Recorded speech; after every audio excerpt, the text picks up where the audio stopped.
Okay, we are back. I'm very happy to have on the Goldstein on Gelt show, Travis Pizel.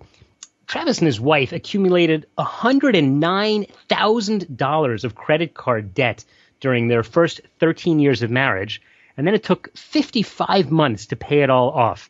Travis tells his story, and he blogs regularly in his really, really amazing blog called Enemy of Debt. Travis, real pleasure to have you. Thanks, Doug. It's a pleasure to be on your show today. So I've got a lot of questions about how you dug yourself out of this tremendous hole, but just give me a little background. How did you get into the hole? That's a great question, Doug, and it really boils down to communication. My wife and I, from day one of our marriage, we didn't communicate about finances. We didn't sit down and do a budget together. It was really basically just a free-for-all of spending. And in the beginning, she knew that we were getting into debt, and we talked about debt.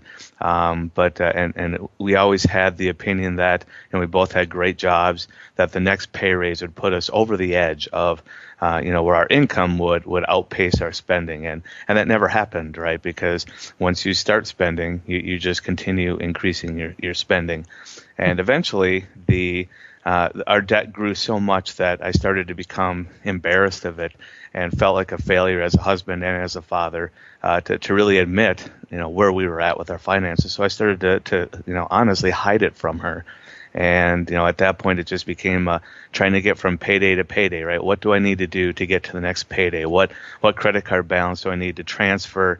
Where can I get a cash advance in order to make it seem like we're okay just to get to the next paycheck? And it just snowballed from there. And one day we added it all up, and the number was astounding. That's really out of hand. And then let's just be clear. Then you won the lottery, right? And you paid it all up. I wish it would have been that easy. I'll tell you, it's interesting what you're saying, because I talk a lot about the importance of teamwork. And I always tell people that when you're managing your money, you actually have two teams. There's the home team and there's the professional team. And the home team is you and your spouse. And what wasn't working, it sounds like what you're telling me, is that you guys weren't really working as a team. Maybe in the beginning you spoke about it, but then ultimately you each wanted to be the MVP and didn't work together on it.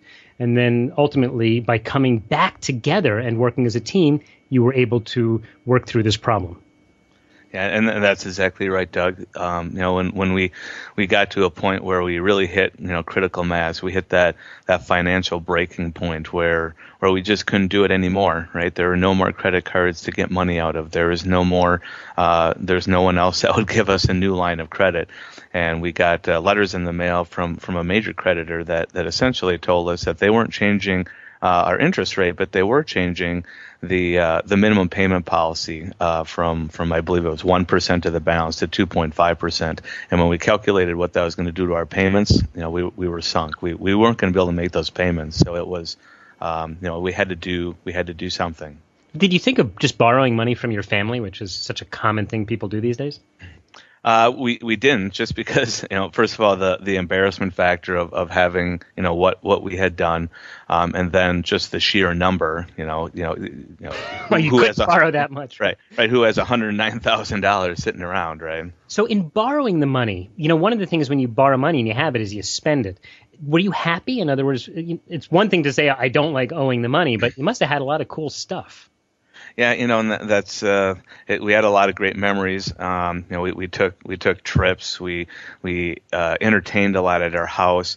But when we really sat down and looked at it, we're like, 100. We took a trip here, or we did this, or we bought this. But when we tried to add it together, it was nowhere near $109,000, and that was really the worst part of it. Was we really didn't feel like we had $109,000 worth of stuff to show for it. It was just all wasted. Mm-hmm. That's interesting. So in other words, I was about to. I agree. Obviously, I'm a big advocate of getting out of debt, but.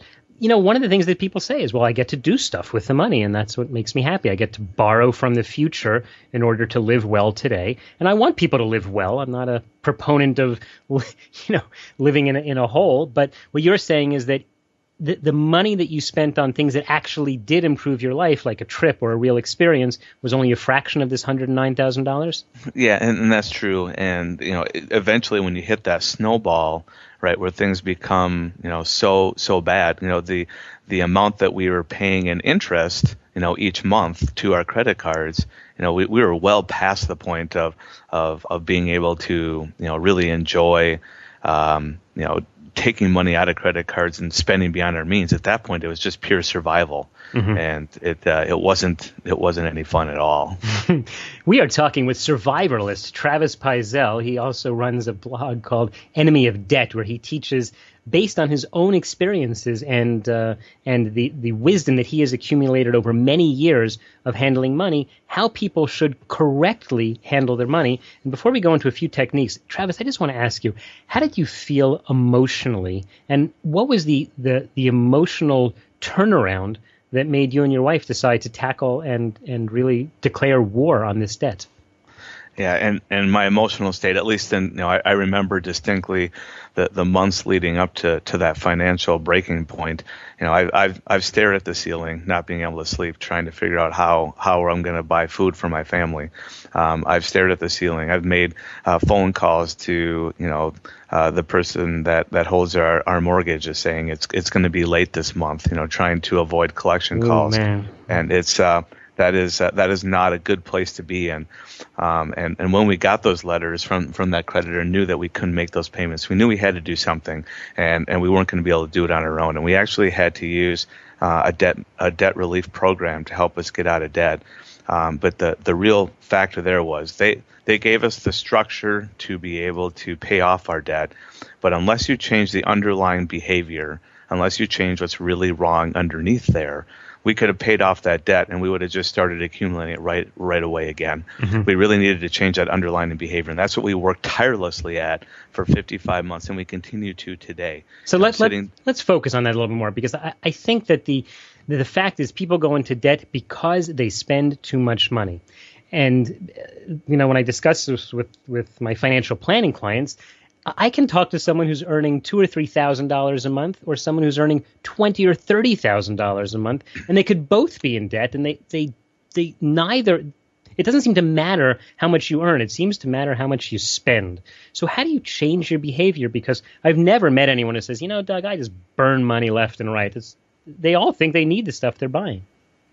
Yeah, and that's it was a tough change, and I'm going to be honest with you, it didn't just come overnight. We started sitting down and we started trying to figure out how we're going to budget, what kind of system is going to work for us. And we tried the envelope method. We tried, a zero-based budget. We tried all kinds of different ideas that we found. And in the end, we kind of hybrided pieces together. And it took us a long time to figure that out. It took us a long time to figure out exactly how much our lifestyle was going to have to change, right? Okay, we started not spending as much on the weekends. And we realized we really need to, sell some of this stuff that we've got. We've really got to cut back on our lifestyle. And it was an iterative process over the course of probably 2 years before we really got our budgeting system in place that works for us and really cut our lifestyle back to the point where it needed to be. And it took constant communication. It took almost nightly discussions on our finances. And, now we're down to, we do it twice a week. We do it Sundays and Thursdays. We sit down and we reconcile the checking account. We talk about how much money we have. We talk about where that money's going, and we decide together how we're going to spend that money. And that was really our problem. Before it was, my wife would say, how are we doing financially? And I would, of course, say, fine, even though that was absolutely not untrue. And then she'd say, can I go and do this? And I'd say, sure, let me go figure out where I'm going to get the money from to do that. And now, when we sit down and do it together and we decide where the money's going to go together, then there's no point of contention, because we both know what resources we're working at, and we just have to compromise and figure out what we're going to do with those resources. Well, when you changed your lifestyle, which obviously you must have changed dramatically, what did your family and friends say? Did they say you guys were nuts? Again, the embarrassment factor kicks in, and we only told a very few select people what kind of stuff that, what we were going through. And those were the people that we hung out with every day. And quite frankly, it was a lot of, no, we can't go to the mall. No, we can't go out of town and stay in a hotel this weekend and do this fun stuff because we don't have the resources to do that anymore. And the answer is, well, why? And so we told them what we were going through and what we were trying to accomplish. And they were very supportive. And but that doesn't mean we didn't feel left out, right? Because our friends still went off and did these things. And we saw them leave and go, we used to be doing that kind of things, that kind of stuff too. And that stung a little bit. But on the other end, we knew we were working towards a greater goal. We knew we were working to get our heads back above water. And one day, we would be back to where we wanted to be. So you're out of debt now, right? We have paid off all of our credit card debt, yes. And how long ago did you do that? We made our last payment on January 31st of this year. Wow. Well, congratulations. That is fantastic to be out of debt. So we don't have much time left, but I'd like you to leave the listeners with one takeaway. If you were going to tell someone today, Mr. Smith, Mr. and Mrs. Smith, I see that you are heavily in debt and you've got to turn it around. And let's say they're inspired to turn it around. What should they do right now in order to improve their situation? Like I said before, it's all about communication. Communicate with each other, talk about your finances, decide together, what your goals are and what you want to get out of life and drive towards those goals. I think that is critical. And I really do strongly support the whole concept of working as a team because you can't do it by yourself. Travis, tell us a little bit about the blog, Enemy of Debt, what people can learn from there, and then how they can track you, and then we'll call it a day. Sure. So like you said, the name of the blog is Enemy of Debt. And basically, I write there about what we're doing with our finances, ways to save money, things that I'm teaching my kids, trying to get them on the right path financially, products that can be helpful, inspirational and motivational posts of how to get your finances back on the right track and how to do the right thing. If people want to follow me via Twitter, Enemy of Debt is the Twitter handle and also the Facebook page. Okay, and we will put links to all of that, as well as the blog itself, at the show notes of Goldstein on Gelt. I strongly suggest everyone go check out what Travis is writing, because if debt is a problem for you, and my guess is that statistically, for most people listening it is, you will certainly get a great deal out of this. Travis Pizel, thanks so much for your time. Thank you. You've been listening to the Goldstein on Gelt show with international investment expert Doug Goldstein. If you'd like your questions answered on the air or off, go to www.goldsteinongelt.com or write to Doug directly at doug@profile-financial.com.